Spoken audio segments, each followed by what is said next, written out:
Welcome, welcome. It's that magic hour. And I know you've come here for answers to your questions. And we've got quite a few questions tonight. So this is going to be fun. And they're on a wide variety of topics. So this is going to be really enjoyable. I'm going to get started and then I'll watch your comments along the way because, like I said, we have quite a few and we're going to get through them all. We may not get through them all in 20 minutes, but we're going to get through them all. This is supposed to be 20 minutes and it's just not, that's not going to happen. Okay, so we start off, the first question is she's making a pair of jeans and she's trying to decide should she go size 18 or 22.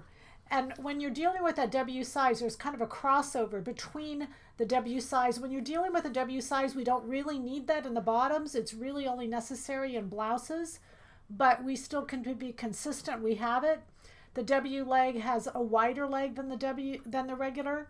So I'm always going to tell you to push to the 18. Push to the smaller size when you're doing a pant, especially she says in here that she has a thin leg.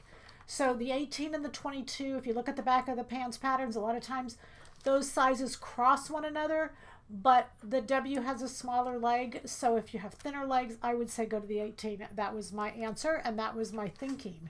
Okay, so that's that one. The next one here, we start off with a photo, and I'm going to show this photo. You guys ask questions as we go along, and I don't want to be fast, but I'm going to be fast. So I want to first show you this photo. All right, this is a photo that she sent. She did a burn test, and she's not sure what the fiber is. So she said it burned very quickly, and there's no melting. So the burning very quickly tells you that it's either a cotton or a rayon. Cottons actually burn most quickly. And so from the photo you can't tell, but you can tell from the smoke. When you have cotton and linen, and it doesn't look like a linen, have white smoke. So burn the other piece and look at the smoke color. And if the smoke color is white, then you know it's a cotton. Okay? All right. It burned very quickly. That tells you it's a natural fiber. Synthetics don't burn, they melt. Only your natural fibers burn, but even wool doesn't burn and silk doesn't burn. Neither one of those two burn. So cotton burns and linen burns and rayon and viscose burn. And very quickly is typically cotton. All right? Okay. Next question. And again, I'm watching this chat. Hi, everybody. Hello. Hey, I'm watching the chat just to see if there's any questions, but I'm going to keep going. Okay. I'm unsure on how to make a collar on 600 into two pieces. So she wants a collar of 600, but the collar in 600, if you don't know, it's all in one piece. So she drew a line right here, which is where the division is between the top and the bottom. This is called a collar stand. Oh, you can't see my pointer, I forgot. The bottom is called a collar stand. The top is just the collar itself. So to each of those, you're going to cut them in half. You're going to add seam allowance on both sides. Even if it doesn't look right, the red side, the red line, I've added a seam allowance to the collar itself.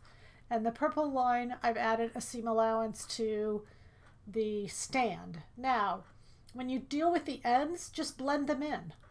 Now that stand would have a seam allowance, so you can open up the seam allowance or add a seam allowance on there so it will end up.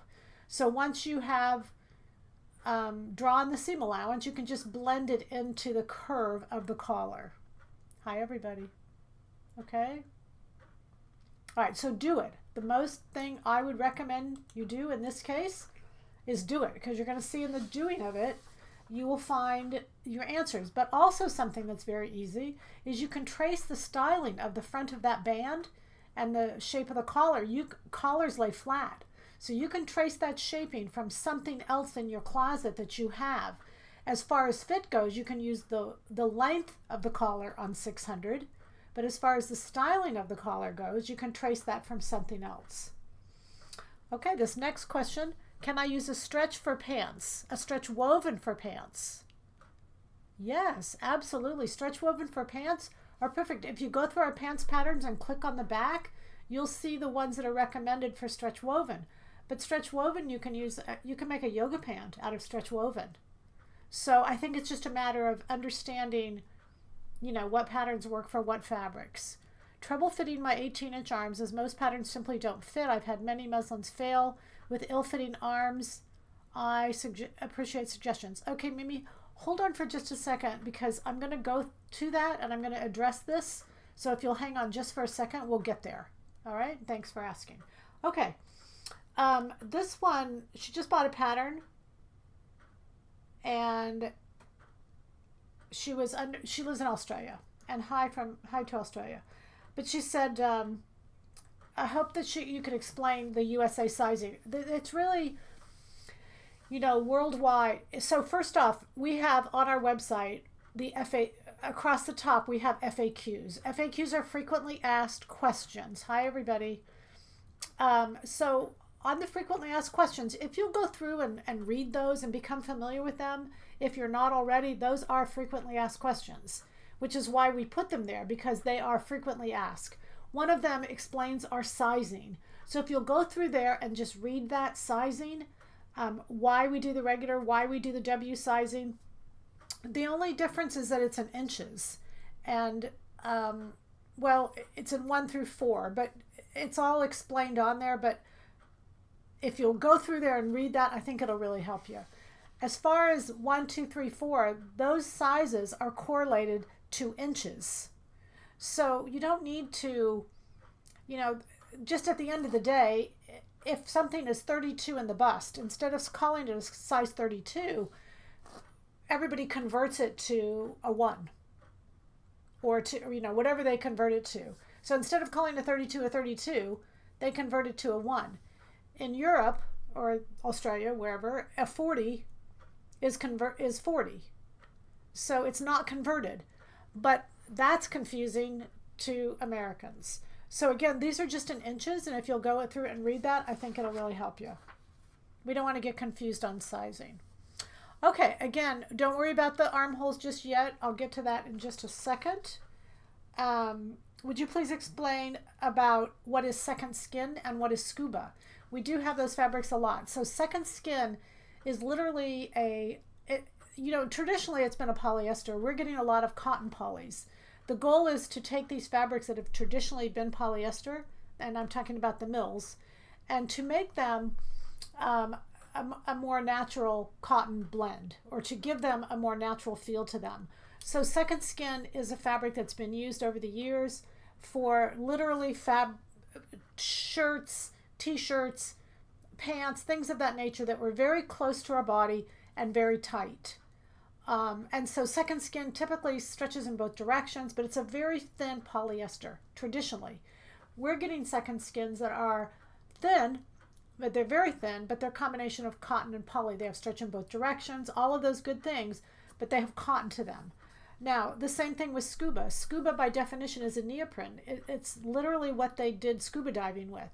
And when it first came out, I said to you all, I scuba dive. I'm not going to wear my scuba diving suit out in public. And you know what? Here I sit in a dress with a scuba diving suit in public. So things change, things morph, and we want to be able to change with the new fashions.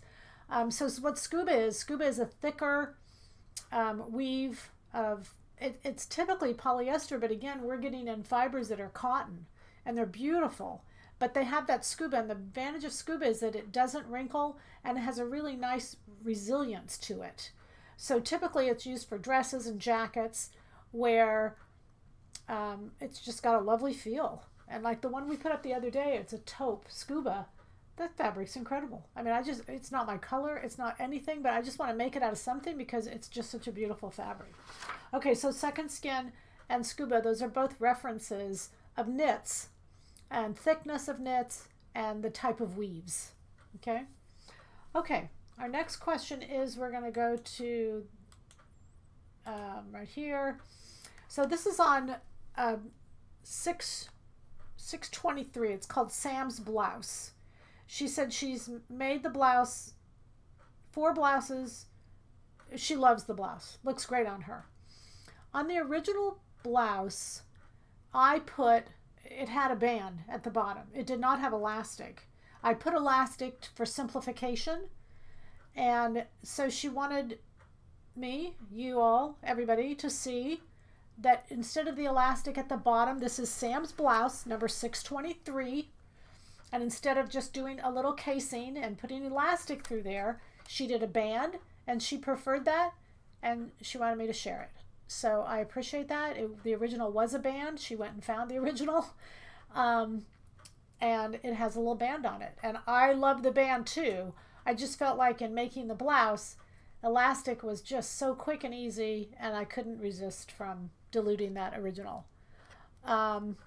Okay. So the next one is, okay, here we start into sleeve questions. Okay, so you guys, I appreciate your patience on this. This particular lady's coming to Spiffy, which is in a couple weeks actually. So she's asking about Spiffy, but she's trying to make sure her muslins that she's bringing to Spiffy are going to be accurate. So she says, I'm making 927 Leslie's bomber jacket. So now, just for reference, the reason I'm saying that pattern is you can pull that up and see that it's a set-in sleeve. Okay. On a couple of them, let's see. Okay, so she said, I want to correct the mistake before I come to see if I'm doing it right. So she goes through all these things that she did with a sleeve. And I felt bad reading it because I'm thinking to myself, oh my gosh, just in every pattern, ladies, you have 8 sleeve sizes. 8. Size 1, 2, 3, 4, 5, 6, 7, 8. Those are sizes from in ready to wear size 2 to 32 or 30. Okay? So regardless of the size of your arm, you have a sleeve in there that will fit. So the goal is we take the sleeve that fits, we measure the circumference of our arm, add a couple inches, depends on if it's woven or knit. We go to that sleeve that fits and we put that sleeve onto the bodice that fits our bust. So there's none of these changes. Don't do any of this. Don't do slashing. Don't do any of this. Stop. I know you've done it for years. You haven't been successful for years, and this is why I'm trying to make it easy for you. But I think what's happening is you're only hearing half of it. And then you just go off to your alterations. Stop doing your alterations. Pick the sleeve and the armhole that go together, the sleeve that fits your arm and the armhole that goes with it, and you're going to draw that armhole onto your bodice. Now I've done at least three videos on armhole sleeve templates. You want to go and watch those. They're all on YouTube, and just go and watch those, okay? Okay.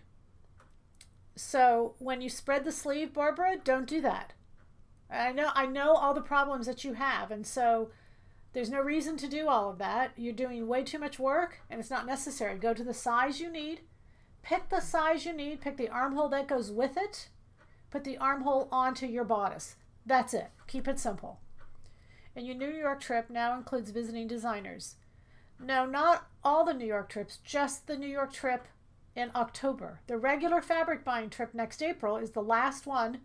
That does not include going to any designers or anything. It's just the trip in October, and there's only 2 spaces left. Are the shopping for fabric no longer available as they are more affordable with the dollar exchange? No. So the New York trip first off, there's 2 New York trips. The one in October, inside the designer's mind. We are going to see designers, but we're still going to go to fabric places. I personally wouldn't go to New York without buying fabric. Can't do it. Can't possibly do it. Okay, so the regular buying trip, which will be next April, the last one, that will be just a regular buying trip. Same places we've always gone to, no designers, no behind the scenes, no none of that. Okay? When I make a sleeve and a bodice in my size, the shoulders and the armhole are too big. Okay, so Barbara, you got to listen to me. You're not separating it out. You make a bodice, and the bodice and the sleeve have nothing to do with each other. You're going to choose 2 sizes, one for the bodice and one for the sleeve. The armhole is going to go from point A at the shoulder to point B at the side seam. And you are going to, take your template and put it those 2 points so you can make it as narrow as you want. So having said that, Barbara, there are probably at least 4, 5 videos where I show how to use this template, and you need to preview those.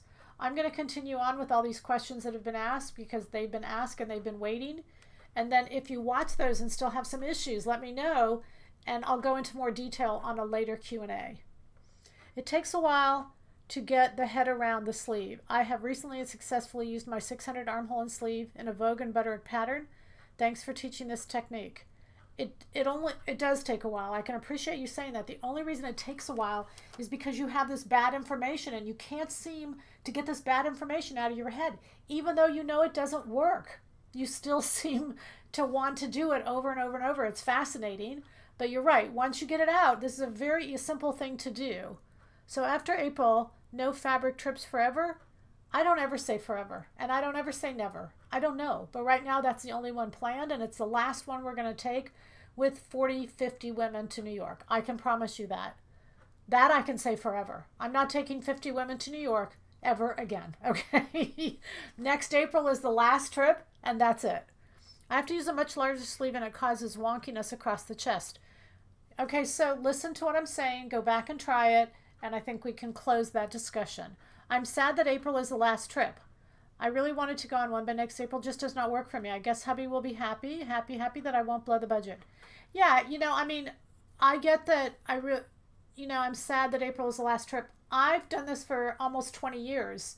So I'm not sad because I've been behind the scenes coordinating the hotels and the buses and the lunches and the ladies and I want to change this and I want to change that. And it's a tremendous amount of time. And I don't want to do it anymore. And I buy fabric and I bring it to you all. So the need is not there like it used to be. All right? So true about bad information. Yeah, it's really true. I get it. And I'm the same way, not necessarily with patterns, but in other things. In cooking, for instance. I think you should salt whatever. Anyway. Okay, so let's go on with these questions. I appreciate you ladies very much. Okay, working with a wearable muslin. This is this right here. I want to show this to you. Okay, she's this pattern number 600. She's not sure what the problem is with the side darts. The top of the bodice stays bunched up. Okay, so we're going to look at the picture on the left as you're looking at the camera. And one of the reasons this stays bunched up is because her cotton fabric is getting hung up on her bra. That's all it is. Her fabric has no drape. And the fabric, when she lifts her arm, it's getting stuck on whatever cotton bra she has underneath. That's just a fabric issue. That has nothing to do with fit. However, if you look at the picture on the right, you can see the circle. There's a little wrinkle in there, and the darts are not too low. The darts are very good. The blouse looks beautiful on you, but I would make that cup size larger. On here, it does not say what the cup size is, but whatever it is, you need to go up in cup size. Now, if it's a D already, just make the dart larger on both sides, add to the bottom of the blouse and the front, so that the side seams will match. You can listen to that and repeat it to yourself slower after this is over, but you'll understand what I'm saying. So it's a beautiful job. Look at where the sleeves come in. I think it looks great. Just recognize that in a cotton blouse, cotton just has Zippo drape, and it will have a tendency to get hung up if it doesn't have enough circumference. So it's not unusual. It's not abnormal. It just happens. Okay. I love the wrap dress blouse style. I've spent more time than you'll ever know fitting a knit wrap dress. And this, when I read these emails, it almost pains me because you don't understand, and I don't mean you, I don't mean anybody in particular, but you don't understand fit. The LCD class, we just started it last night. Get into that LCD class. It's $139. I'll go over the LCD. When you spend a lot of time on fitting, it's because you don't know what you're doing. And when I go into a class and there's 10 ladies in a class or whatever, and they all have their muslins on, I can fit a muslin in 5 minutes. And I'm not bragging. What I'm saying to you is when you know what you're doing, it's not complex. It's boom, boom, boom. Fix it. When you don't know what you're doing, oh, well, maybe this will work, and maybe this will work, and maybe I'll try this. I know because there's areas in my life where I cross over to where I don't know what I'm doing, and I get frustrated very quickly. I want to call somebody to help me because I know it shouldn't take as long as what it's taking. So I understand. It's just that the questions on this are so profoundly off base. It's hard for me to even answer this. So she doesn't want to go into doing the next pattern because the fitting is daunting. The whole reason I'm doing what I'm doing, you guys, is to simplify fit for you. It does take time on your part. It won't just like land in your brain unless you go to a workshop. I'll do it for you and it will land in your brain. She says, I swear I heard you say in a video that you can modify a non-wrap pattern to a wrap. I have 600 all fitted to me. Is there a formula or technique for doing this? It would be easier than starting fresh from a new pattern. I have to do a full bust adjustment, and that is confusing to do it on a wrap. A full bust adjustment is not something I'm going to say for record. Remember I said a little earlier, I never say never. You should never do a full bust adjustment. Even if it's working for you, you're lucking out. A full bust adjustment is working because you just happen to roll the dice and you happen to get a 6. But you don't know what you're doing. And so because you don't understand the logic to it, it's a train wreck. And I hate to deliver this to you, but it is. I can fit a muslin on another person, but on myself it takes forever. Because you don't know what you're doing. And I don't want to keep saying that because you all are smart women. I just want to say, learn. Just learn. LCD. Length, circumference, and depth. The science of fit. I don't know what else to tell you. I mean, I'm offering that class. I'm not trying to preach it to you. To go back to this question, when you take a regular front and you go to a wrap goes past center front. So a wrap is an asymmetric done twice. So one wraps the other way, one wraps this way. What you could do, and what I would suggest, is you take 600, because you've already got it fitted, and you take the pattern of a wrap and you compare them. And you see how far it goes past center front. Don't compare fit, just compare styling and take the fit, take the styling of the wrap and extend the 600 past the center front so that you can get that wrap front and still have your fit. Okay, I hope that helps you all. Okay, number 5. All right, let's look at this. She's asking me where would I start to do this pattern? And I cannot help you with that because we're actually doing this pattern for spring.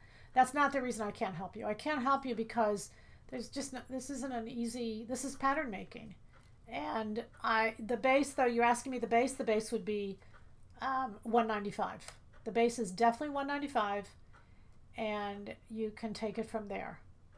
But it's pattern making and it would take me a while to explain how to get it to fit you correctly.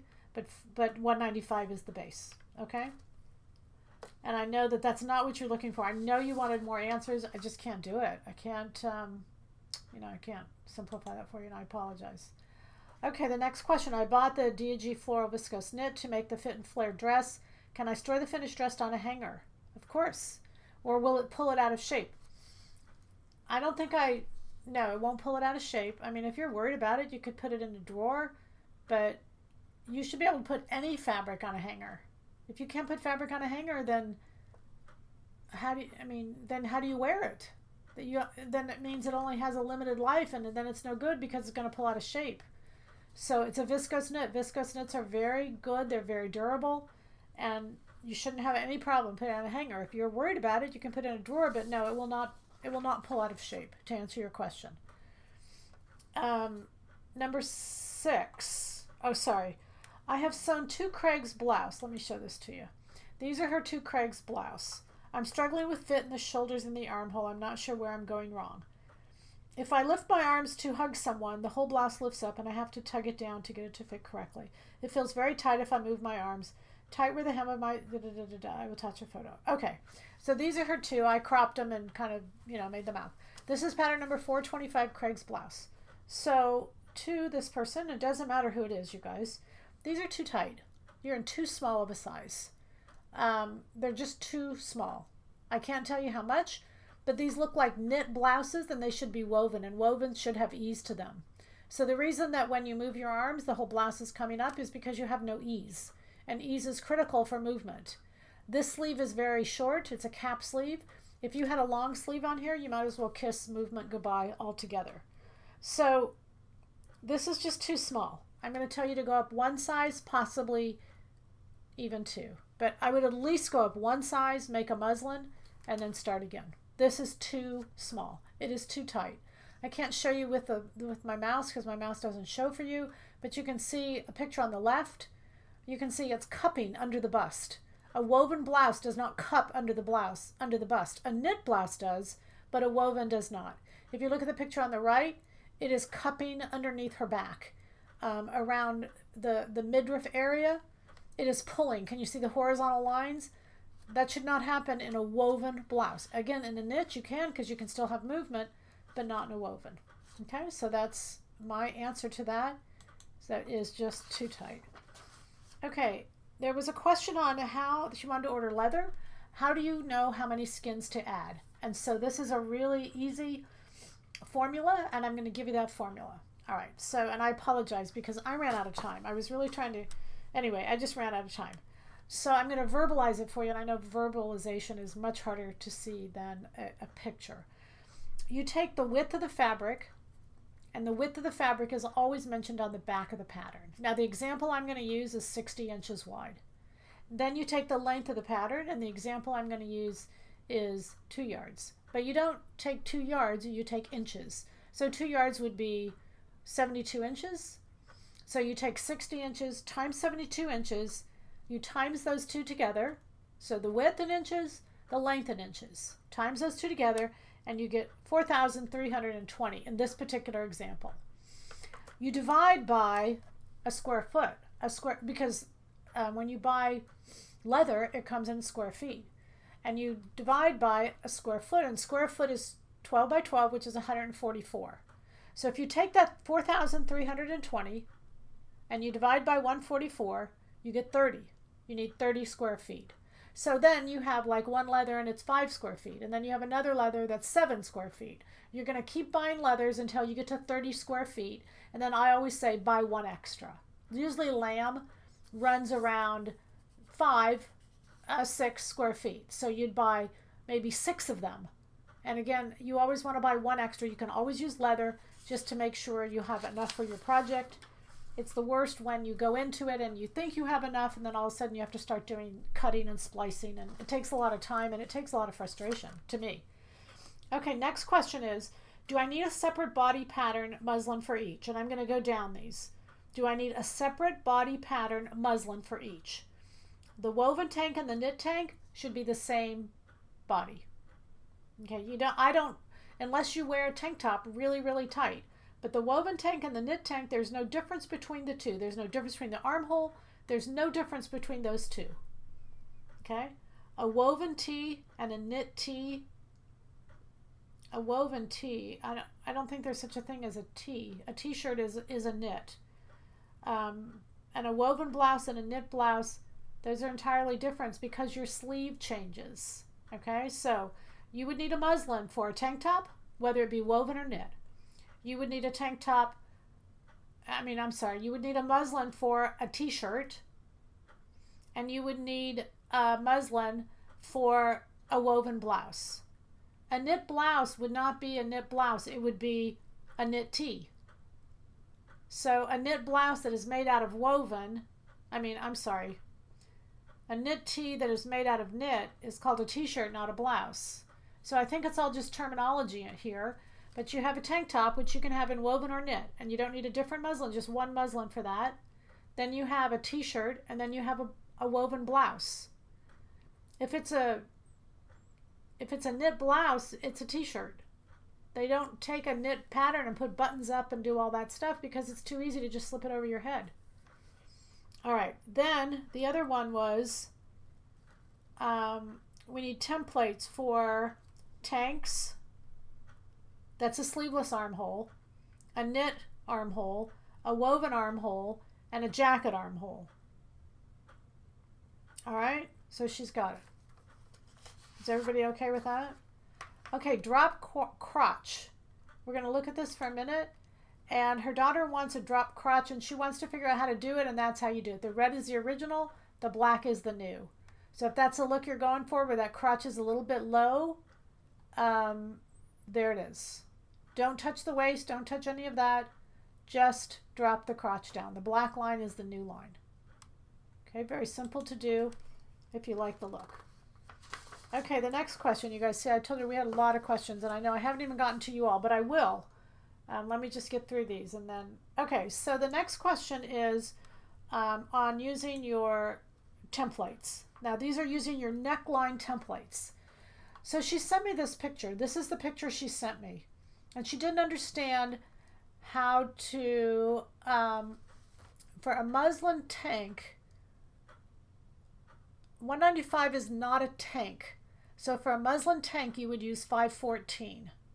195 is a knit top, not a tank. So 514 is your tank. Okay, so she sent me this picture, and you can see this neckline. Now, if you enlarge this picture, it says that it's the back of 195. But because I'm the pattern maker, I look at this neckline and think, okay, this isn't even close to our 195. So I don't know if it's traced wrong. I don't know any of these problems. However, my answer is going to be when you put on a template of a neckline that you want to be smaller, you extend that center line, center back line straight up. You can see the green line, and you can see the shoulder line, and those two lines will converge until you have 2 points that represent your new neckline.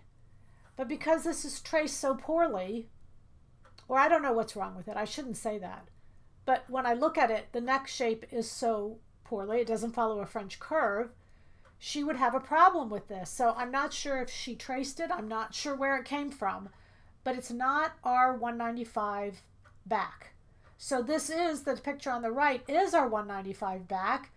So I could show you that if you take the green line center back and extend it up and take the shoulder line, you can see where they will converge, and then you use your template and place your template between those 2 points. All right, so does that make it easy enough to where you all understand?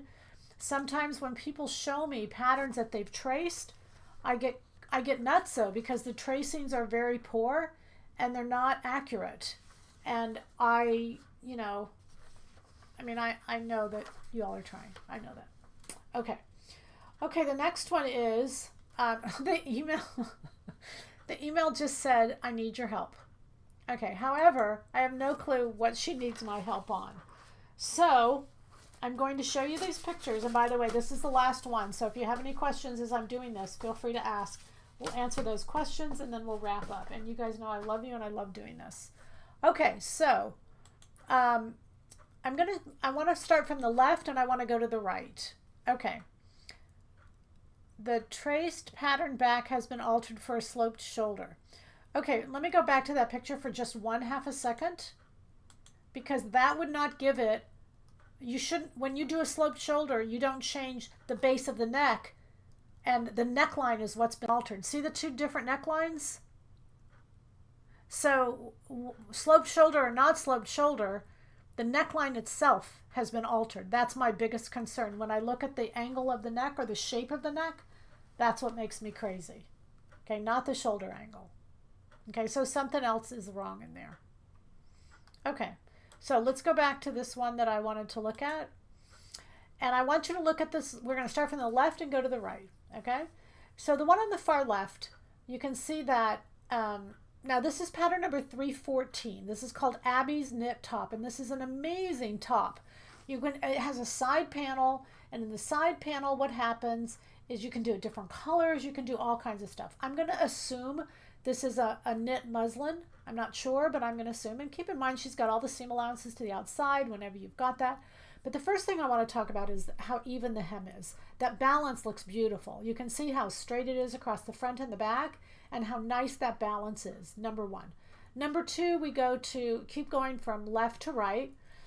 You start to see wrinkles. Notice the wrinkles just above the armhole there. So that tells me that what she needs is a dart in the side panel. And if you take it in the side panel and taper to nothing at the princess seam in the front and nothing at the princess seam in the back, you'll get rid of that. And then the next picture, you can see for sure she needs the dart, because you're looking at the back and you're seeing that angular wrinkle. And that angular wrinkle is telling you, boop, boop, boop, I need a dart, I need a dart. And you need a horizontal dart that goes under the armhole. It's widest at the middle of the piece and then tapers to nothing to the seam. Now, because I see this wrinkle in the body, most likely that taper will go all the way to center back. and all the way to center front. You see in the picture on the far right, the wrinkles there indicate that probably that dart will go all the way to the front.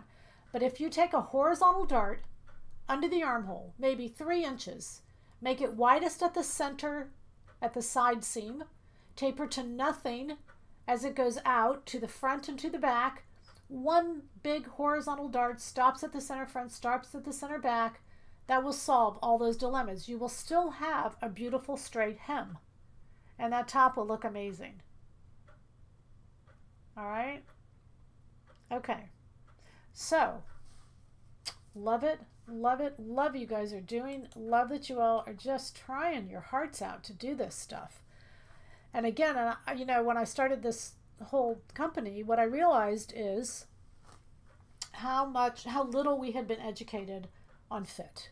That everything else, sewing methods, all the stuff had been crammed down our throat, and yet fit had just, I don't know if it had been ignored. I'm not sure what the right word is, but we can do this. You know, it might cost us a little time and it might cost us a little money, but invest in your education. And I know I stress that a lot, but it's because I really believe it. Invest in your education, invest in classes, invest in this kind of stuff. All right, so questions from you all. I know we're way past time. It's supposed to be 20 minutes, and here we're on 36 minutes already.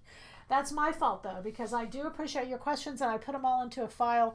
And I think we had an extra week in here where we didn't, you know, where we didn't have those Q&As.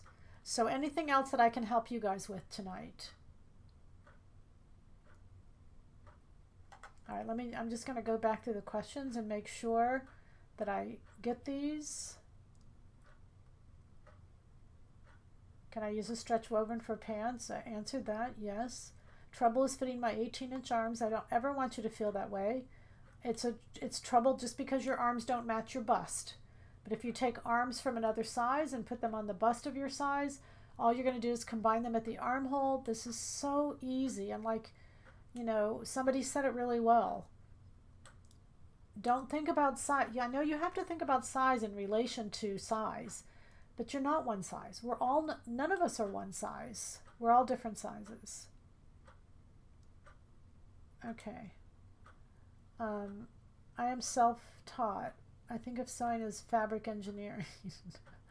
You know, I think a lot of us are self-taught. We are. And I mean, sewing is something that we do by ourselves typically. And sometimes we struggle by ourselves.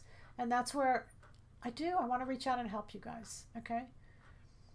Would you use a woven or knit fabric for muslin 514 to cover both options? I think because you're learning, I would make one, same pattern, I would make one in a knit and one in a woven. And so that you will see that there's no difference.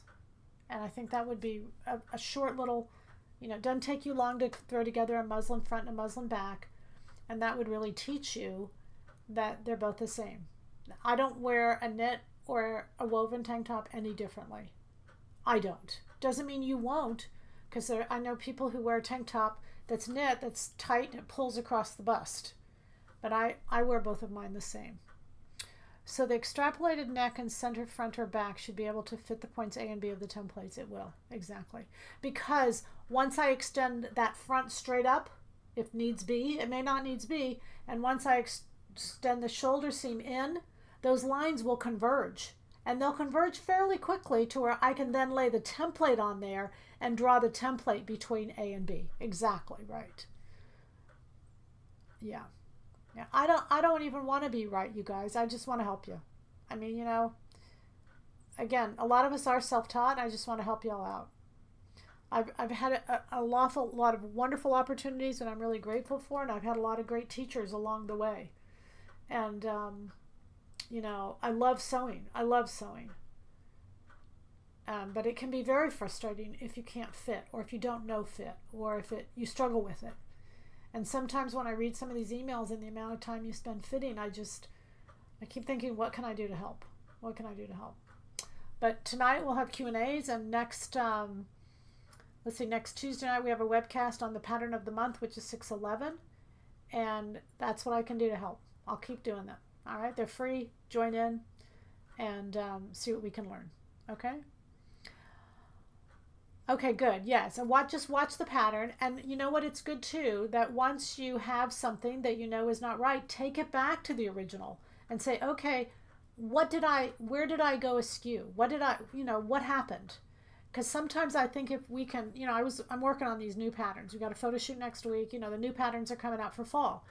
And once I find something that's not right, okay, how did that happen? I think it's just as important to figure out how it happened, because then I can prevent it from happening again and somewhere down the road. Not necessarily in that project. For that project, it's happened and I've got to redo it. But I do think it helps us down the road.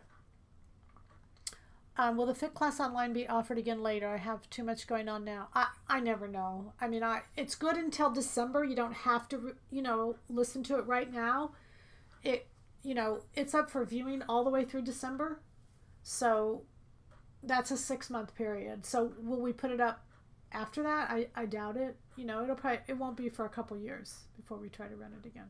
Again, you can always, like, we have a tops fitting class going on and a pants fitting class going on.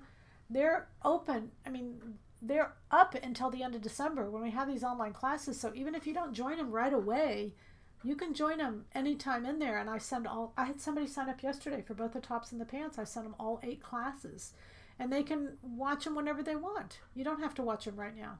So I understand what you're saying. Sometimes we just have too much going on, and sometimes life gets in the way of our sewing. All right, ladies. I'm going to give you a good kiss goodnight, mwah, and tell you that I'll see you next Tuesday night. And thanks for being here. Happy sewing from Silhouette Patterns.